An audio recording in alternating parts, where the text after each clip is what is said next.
एक बात याद रखिएगा, पुष्पा झुकेगा नहीं साला। तो क्या आपके अंदर भी वो पुष्पा, आपके अंदर भी वो बाजीराव सिंघम, या आपके अंदर भी वो रानी लक्ष्मीबाई, आपके अंदर भी वो वीर शिवाजी, या आपके अंदर भी वो भगत सिंह, आपके अंदर भी वो आज का एक व्यक्ति जो ये जानता है कि मैं जब तक जीवित हूं तब तक मुश्किलें मेरे पीछे रहेंगी, क्योंकि हर जीवित इंसान के पास समस्याएं होती हैं दोस्त, सिर्फ मुर्दों के पास वो समस्याएं नहीं होती, और हम यकीनन मुर्दे नहीं।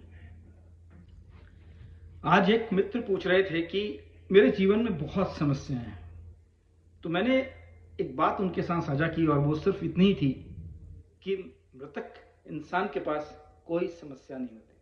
मुर्दे को ना भूख लगती है, ना प्यास लगती है, ना कोई तकलीफ होती है, और ना ही उस पर कभी कोई उंगलियां उठाता है, क्योंकि वो मृतक है। क्या ये बात आपको भी सही लगती है कि अगर आप या हमारे पास कोई भी जिंदगी में समस्या है, तो एक बात बहुत ही क्लियर है कि हर जीवित इंसान के पास एक समस्या होती है, और वो समस्याएं इसलिए होती हैं क्योंकि वो हमारी जिंदगी का एक ऐसा हिस्सा है, जैसे गुलाब के साथ खुशबू का और कांटों का एक मेल रहेगा, सुबह के साथ रात का एक मेल रहेगा, रोशनी के साथ अंधेरे का एक मेल रहेगा। ऐसे ही अगर हम जीवित हैं तो हमारी जिंदगी के अंदर दुख, तकलीफें, परेशानियां, झंझावट, सभी चीजों का मेल रहेगा।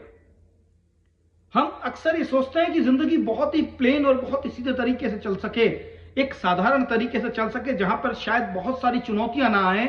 और ये चुनौतियां हम अक्सर ये ढूंढते हैं कि जब हम बहुत छोटे होते हैं, हम ये सोचते हैं जब हम थोड़े से बड़े हो जाएंगे तो शायद ये मुश्किलें खत्म हो जाएंगी। और जब हम कॉलेज में जाते हैं, स्कूल्स में पढ़ते हैं, हमें लगता है कि बस एक बार हम कॉलेज में एडमिशन कर लें। और वो पल भी आता है जब विश्वविद्यालय के अंदर होते हैं और वहां पर हमें नजर आता है कि तकलीफें यहां पे तो खत्म नहीं हुई। फिर एक विचार आता है कि कल जब मेरी जॉब लग जाएगी तो शायद ये फिर मुश्किलें नहीं रहेंगी, मैं बहुत ही बेहतर ढंग से जीऊंगा, बिना किसी तकलीफ के जीऊंगा, क्योंकि मेरी जेब में उस समय मेरी मेहनत का कमाई होगी। लेकिन कुछ समय बदलते वक्त के साथ फिर एक दौर आता है जब हमको लगता है कि शायद ये चीजें हमारे लिए बिल्कुल भी कुछ नहीं है। उस पल ये बात समझ में आती कि शायद यहीं पर ठहराव नहीं आया, ये बदला, और ये बदलते हुए पहुंच गया है उस दौर पर जहां पर हमको लगता है हमारा अपना एक परिवार होगा, हमारी अपनी खुशियां होंगी, अपनी समझ होगी, एक समझने वाला साथी होगा।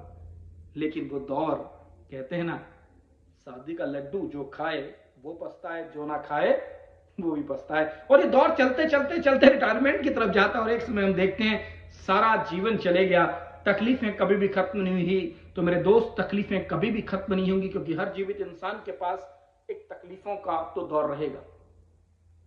तो दो ही चीजें हैं जो इस परिप्रेक्ष्य में आपके सामने आएंगी, हम सभी के सामने आती हैं, और वो आती हैं जब भी चुनौतियां हमारे सामने होती तो हमारे सामने दो रास्ते होते हैं। उनमें से पहला रास्ता ये होता है, या तो हम उन चुनौतियों में भाग लें या उन चुनौतियों से भाग लें।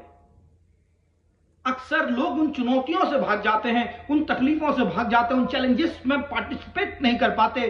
क्विट सबसे ज्यादा आसान तरीका लगता है, और लगता है कि जिंदगी में अगर हम यहां से भाग जाएंगे तो शायद ये पीछे नहीं करेंगे, ये चुनौतियां हमारी जिंदगी के अंदर नहीं आएंगी। लेकिन जब तक ये सांस चल रही है तब तक ये चुनौतियां बार बार बार बार बार बार हमारे जीवन के अंदर आएंगी।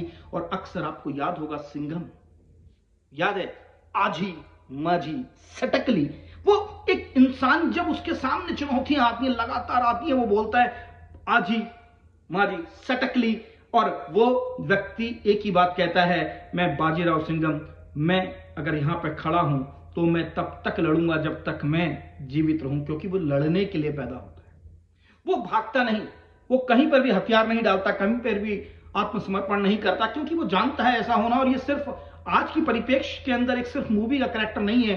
अगर हम छत्रपति शिवाजी से लेकर के पीछे तक के सारे इतिहास को खंगालें तो हर एक योद्धा जो जीवित रहा, जिसका नाम आज तक है, वो वही था जिसने उन मुश्किलों के अंदर पार्टिसिपेट किया, भाग लिया, उनसे भागे नहीं।